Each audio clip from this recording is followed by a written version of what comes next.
Hey there, guys. I seem to be doing a lot of small engine work here lately, um, but I thought I wanted to do a quick video today on increasing the life of your lawn boy transmissions on your self-propelled walk-behinds.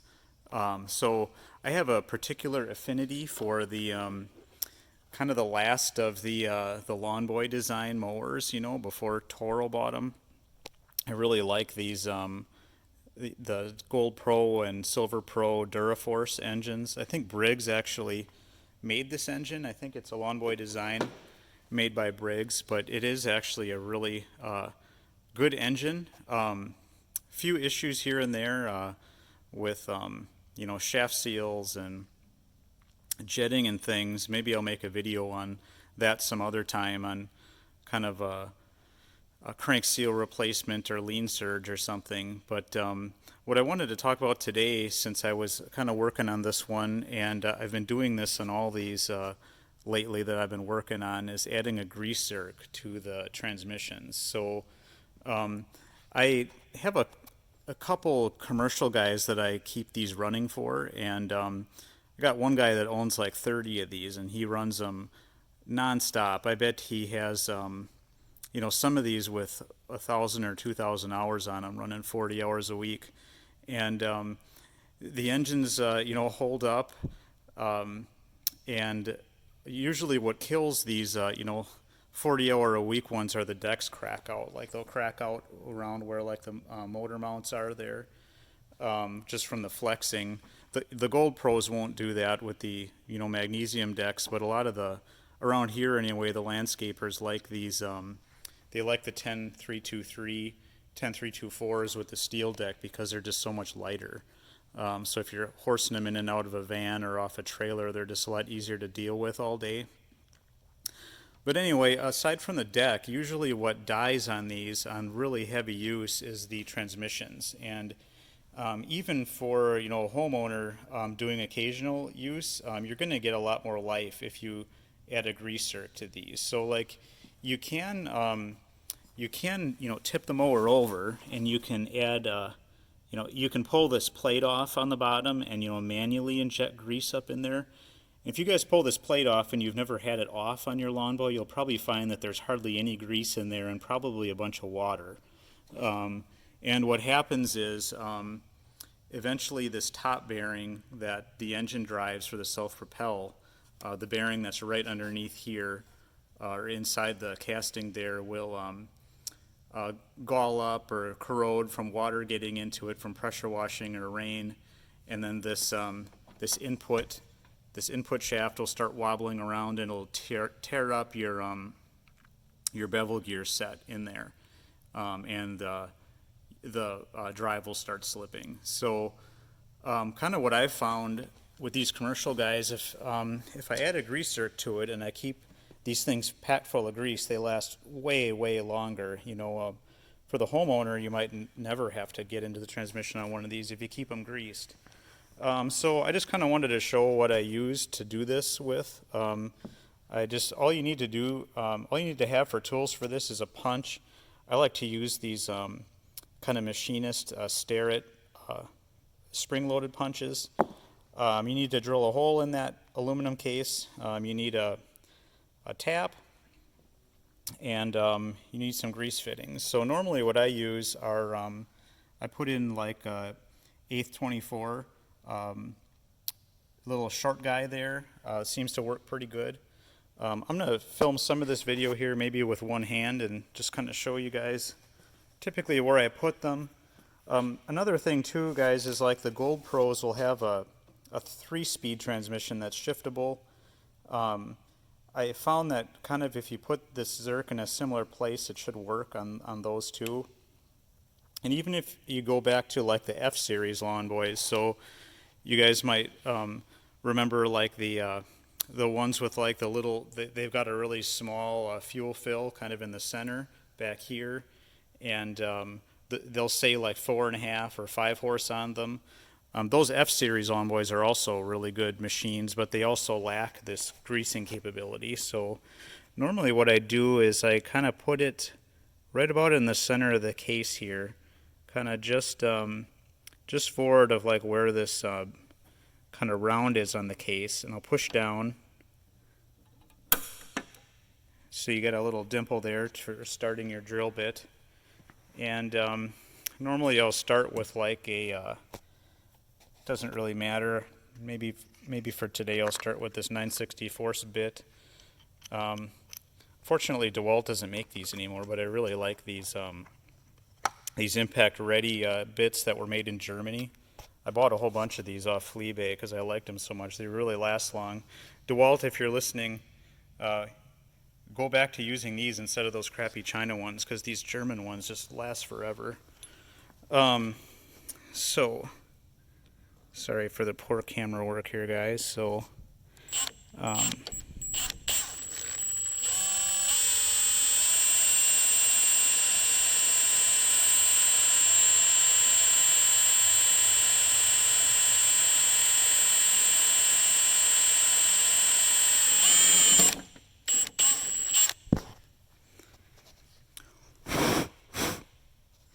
kind of get your pilot hole drilled there. That's about where you want it. I typically maybe get it a little closer to the round, so it's maybe pointing back just a little bit, so you can get a grease gun on it easier. But that'll work. And then if you guys are going to use a 1/4-28 like that, there is like a letter drill bit size that is recommended to fit perfectly, but the 3/16 is really close on a standard drill set. So chuck that up in your drill. Enlarge this baby just one more size, and then you'll be ready to tap it.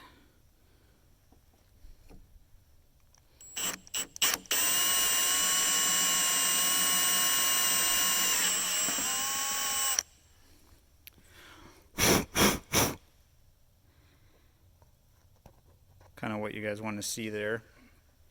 I'm probably going to have a hard time tapping this thing with one hand and holding my phone here, guys. So I'm going to tap this, and then we'll get back to you here when I put the Zerk in.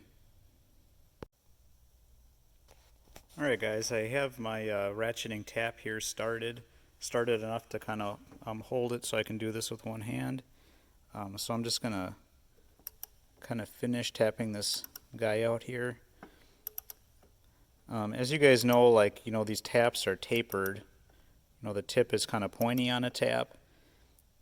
Usually for these grease fittings here, I don't go all the way through. I think maybe about this is as far as I'm going to go. So just as you kind of feel that tip starting to break through, and you've got a good thread formed all the way,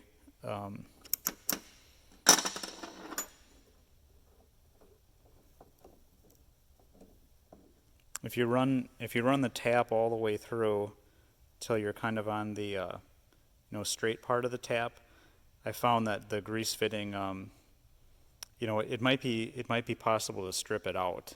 So this aluminum isn't, it's pretty thin. There isn't a lot of material there.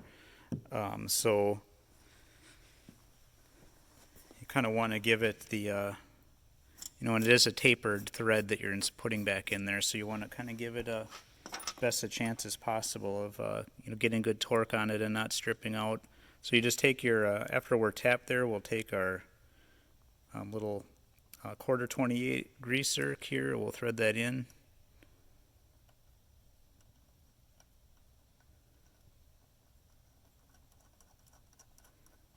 And you don't want to go crazy torquing this thing up here because of the aluminum, like I mentioned. These ones that I have here just take a 8mm wrench to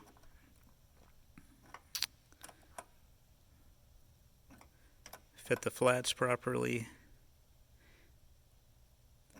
So that is about, you want it snug. But you don't want to overdo it. You definitely don't want to strip that baby out. If you did, though, guys, you could probably just step up to like the next larger size, like maybe even like a 1/8 pipe Zerk. You could enlarge it and use that. So you're not totally hosed if you do strip it out, but kind of just be careful with it. Try to use the 1/4-28 if possible. So So now what we'll do, guys, is we'll put a grease gun on this thing and we'll pump on it. And usually what I find is the grease will either start squeezing out one of the axle outputs there, or it'll start squeezing out between that black cover and the housing. So I'm going to put the grease gun on it. I probably also can't do this with two hands, but I'll start the video up again when we have this case filled up. Alright guys, so I've been pumping this thing up here. I think it's getting pretty close to being full now. If you've never taken your bottom cover off and filled this thing back up again, it's going to take a lot of grease, you know, maybe even up to like a quarter of a tube or so. But I just noticed, I think I'm getting close, because if you look down, I keep pumping here, can you guys see the water coming out? So this is going to be really typical. If you guys have pressure washed your mower at all,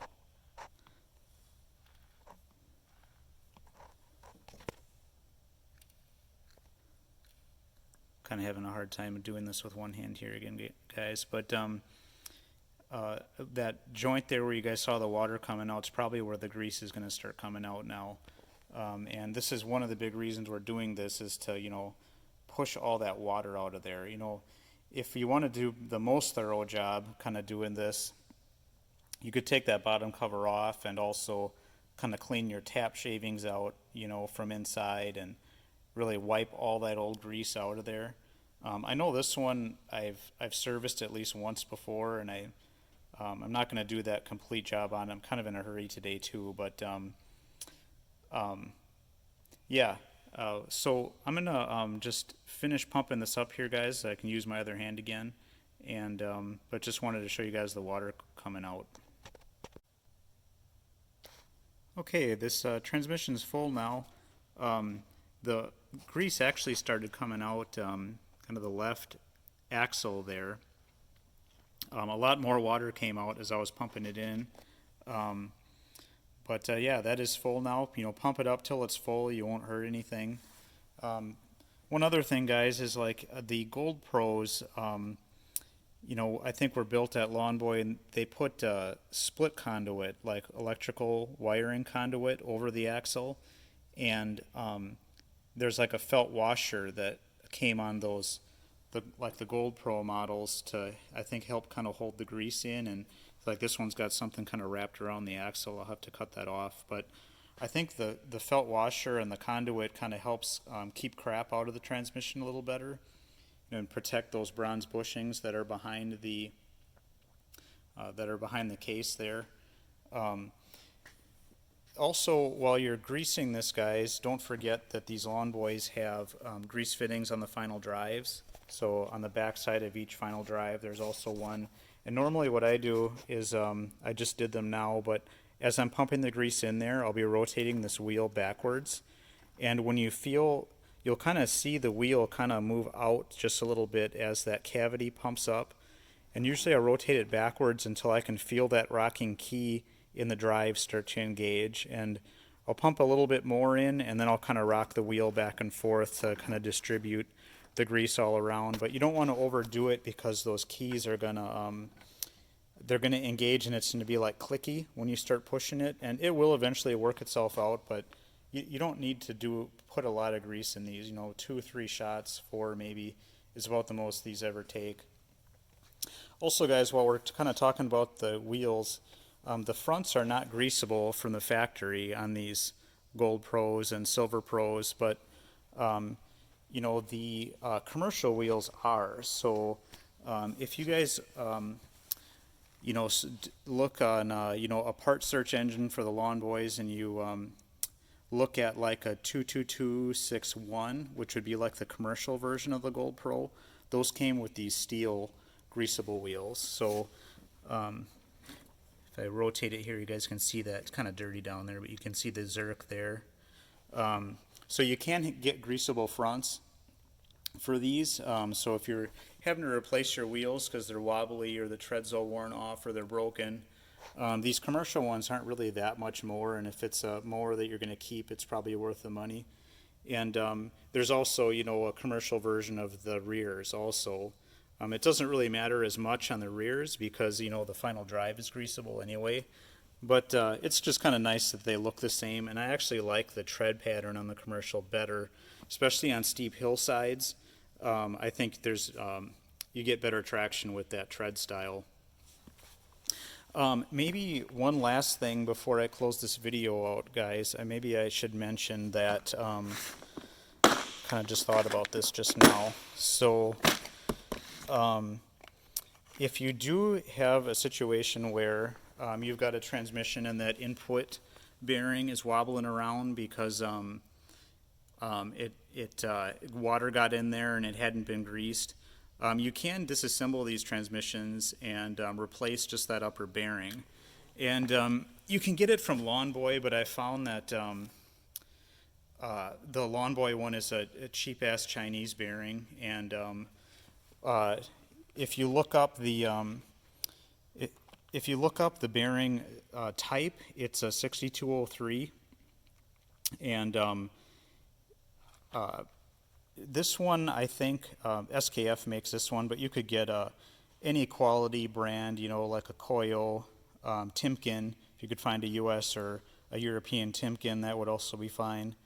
I picked up a handful of these Italian ones on Fleabay, but if you maybe I'll just open this one up here, guys. Let's see if I can do this with one hand.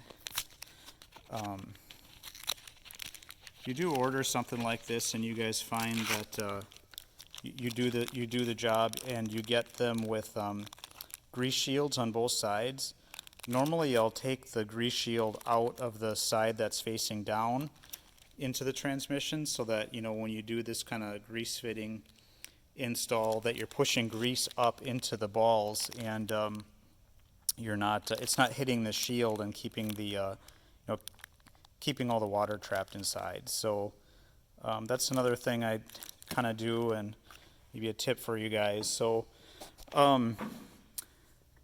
I think that's probably about it on this one, guys. I just wanted to make a quick video on this. I'd had just a little bit of time here, and I've done this on quite a few of these now, and I think it really helps extend the life on these babies. And these are just great machines. All this electric junk just turns my stomach. You know, these old 2-cycle Lawn Boys just run and run and run these things all day long. No recharging them, and they're tough, reliable, lightweight, powerful machines with that 6.5 horse mower. They're one of my favorite push mowers. So yeah, so anyway, guys, I hope you learned something from this video. I hope it was helpful, and have a good day.